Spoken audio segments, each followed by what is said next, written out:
Have you ever met someone who always seems to be in the right place at the right time? They land the best jobs, win contests, and somehow dodge bad luck like they have a secret force protecting them. Is it destiny? Or is there a hidden science behind luck? And most importantly, can you control it? Luck.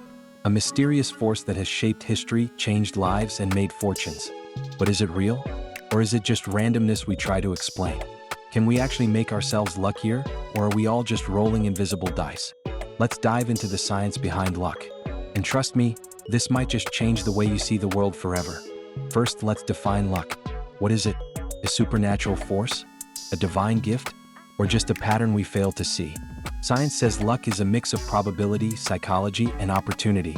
But what if I told you that your brain actually plays a huge role in how lucky you feel? Dr. Richard Wiseman, a psychologist from the University of Hertfordshire, studied people who considered themselves lucky and unlucky. What he found was shocking. Lucky people weren't born lucky. They had certain habits, ways of thinking, and approaches to life that made them luckier. What were those habits? Could you develop them yourself? And if so, how would that change your life?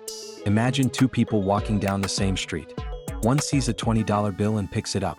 The other walks right past it. Same street, same bill. Different luck? Not quite.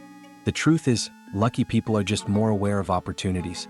In Wiseman's study, lucky people were more open to new experiences, noticed patterns, and stayed positive even in failure.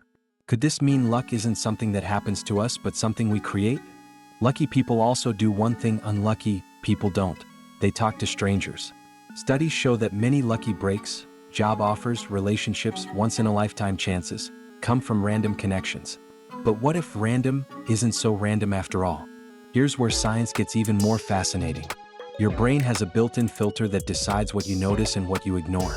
It's called the Reticular Activating System, RAS. Ever notice how when you're thinking about buying a red car, suddenly you see red cars everywhere? That's your RAS in action. But what if you could program it to notice opportunities instead?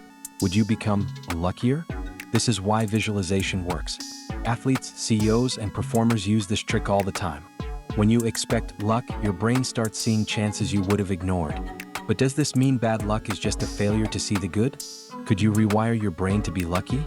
Let's talk about something bizarre, the lucky experiment. In a study, people who considered themselves lucky were asked to find a newspaper article.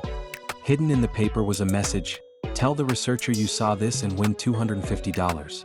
Guess who saw it? The lucky people. The unlucky ones?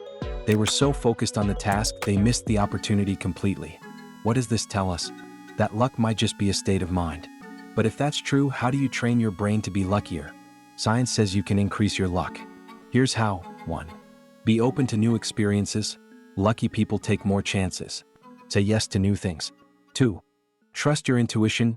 Gut feelings often guide lucky people to the right places. 3. Stay positive even in failure. Many lucky breaks come disguised as setbacks. 4. Build a strong network. Luck often comes through people. The more you connect, the more chances you have. 5. Look for opportunities. If you expect luck, you'll notice it more. So what if luck isn't random at all? What if every single day you could do things that make you luckier? And if that's true, how much of your bad luck was just a mindset? Of course, sometimes luck seems too strange to explain. Tsutomu Yamaguchi survived both Hiroshima and Nagasaki bombings. Was it sheer chance? Or something deeper? And if luck is partly in our control, how do we explain things like this? In the end, we have to ask ourselves, how much of life is fate and how much is choice? Are we all rolling dice, or are we secretly holding the pen, writing our own lucky stories? And most importantly, now that you know this, what will you do with it? What if the luckiest day of your life was just a decision away?